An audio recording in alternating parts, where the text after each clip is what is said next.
హరీష్ రావు గారు 5 ఏళ్లు కేటీఆర్ గారు ఈ శాఖ నిర్వహించి వేల కోట్ల రూపాయలు కొల్లగొట్టి ఈ రోజు ఇసుక మాఫియాను నడిపి ఇప్పుడు మాట్లాడుతున్న శాసనసభ్యులు ఇసుక మాఫియాలో ఇసుక దోపిడీలో భాగస్వాములు ఈ రోజు ఇసుకకు సంబంధించి మేము పెంచిన ఆదాయం ఈ కళ్ళ ముందు ఉంది అధ్యక్ష.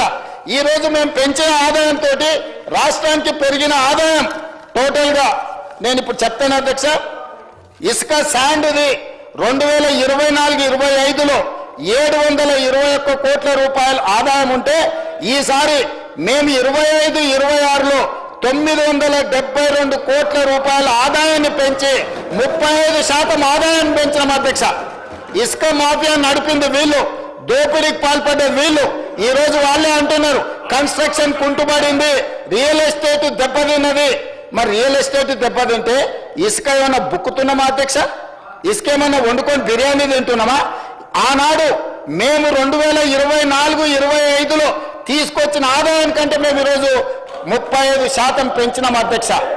రియల్ ఎస్టేట్ కన్స్ట్రక్షన్ పడిపోయినప్పుడు ఆదాయం పెరిగిందంటే సంవత్సరానికి 1000 కోట్ల రూపాయలు కేవలం ఇసుకల్నే హరీష్ రావు గారు కేటీఆర్ గారు ఈ దోపిడీకి పాల్పడి ఈ మాఫియాకు నాయకత్వం వహించింది హరీష్ రావు గారు కేటీఆర్ గారు. మొదట్లో హరీష్ రావు గారి దగ్గర ఉండే శాఖ ఆయన అడ్డగోలుగా దోపిడీకి పాల్పడుతుండని కేసీఆర్ గారు ఆ శాఖను తొలగించి కొడుకు అల్లుడు మధ్యలో పంచాయతీ పడితే పంచాయతీ పెంచడానికి హరీష్ రావు గారి దగ్గర ఉన్న శాఖను తీసుకెళ్లి కేటీఆర్కి ఇచ్చాడు. కేటీఆర్ దోసుకోవడానికి అవకాశం ఇచ్చాడు. అందుకే అధ్యక్ష ఈ రోజు ఒక్కటే మాట నేను చెప్పదలుచుకున్నా. జూన్ 2, 2014 నుంచి ఈ రోజు వరకు ఇచ్చిన మైనింగ్ లీజుల మీద జరిగిన అక్రమాల మీద ప్రధానంగా ఇప్పుడు ఏవైతే సంస్థల గురించి ఏదైతే అక్రమ మైనింగ్ల గురించి ఏదైతే నేను ప్రస్తావించునో దీనికి సంబంధించి పూర్తి స్థాయిలో మన సిబిసిఐడి విచారణ చేసి ఇదే సభ వచ్చే సమావేశాలలో నివేదిక మొత్తం ఈ సభలో ప్రవేశపెడతాం అధ్యక్ష.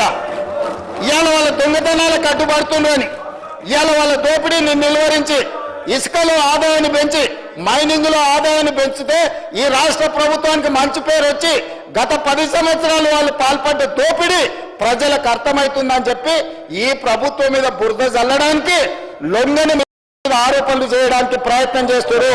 మీరు ఏం బురద చల్లినా ఇక్కడ భయపడ్డాడు ఎవరు లేడు. ఇవాళ మీరు మాట్లాడుతున్న ఈ నోటీస్ మేమిచ్చింది, ఆదాయం మేము రాబట్టింది, మీరేం కనిపెట్టలే, మీరేం ఫిర్యాదు చేయలే. మా అధికారులు మా ప్రభుత్వం నిజాయితీతో పనిచేయబట్టే ఈరోజు ఎవరున్నా కూడా దీని మీద విచారణకు ఆదేశించడం.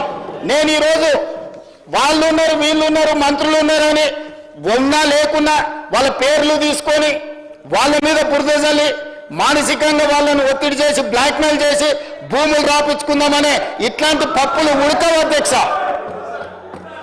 ఆ కంపెనీలో మంత్రి గారికి కానీ మంత్రి గారి కుటుంబానికి సంబంధం లేదని ఆ మంత్రి గారు గతంలోనే చెప్పిండు. వీళ్ళు నిజ నిర్ధారణ కమిటీ అని అక్కడికి వెళ్ళి వీరంగం చేసిండ్రు. అప్పుడే ఆ మంత్రి గారు స్పష్టంగా నాకు నా కుటుంబానికి సంబంధం లేదు అని చెప్పిండు. బంధువులు దూరపు బంధువులు ఎవరిని చూసినా తెలంగాణ రాష్ట్రంలోనే కాదు అధ్యక్ష, ఆంధ్రప్రదేశ్లో కానీ తెలంగాణలో కానీ ఏ రెడ్డి అయినా ఇంకో రెడ్డికి దూరపు బంధువు ఉంటాడు, లేకపోతే దగ్గర బంధువు ఉంటాడు. సొంత అన్నదమ్ములకే ఆదాయాల పంపకాలలో తేడాలు వస్తున్నాయి. అంతెందుకు అధ్యక్ష, కల్వకుంట్ల తారక రామారావు గారు, కల్వకుంట్ల కవితారావు గారు, వీళ్ళిద్దరు కల్వకుంట్ల చంద్రశేఖరరావు గారు పిల్లలే కదా అధ్యక్ష.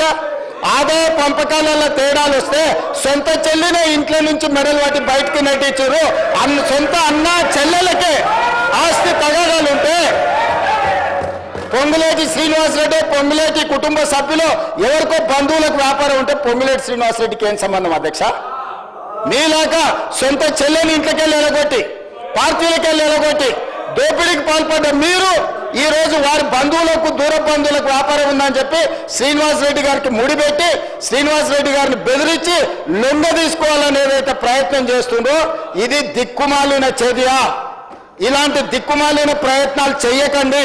ఈ దిక్కుమాలిన ప్రయత్నాలతోనే మీకు ఏమీ ప్రయోజనం ఉండదు.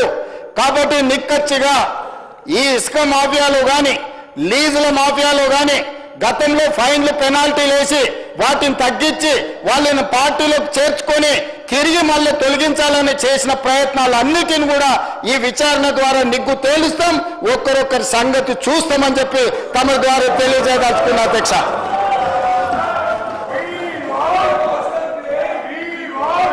పాలరాజు గారు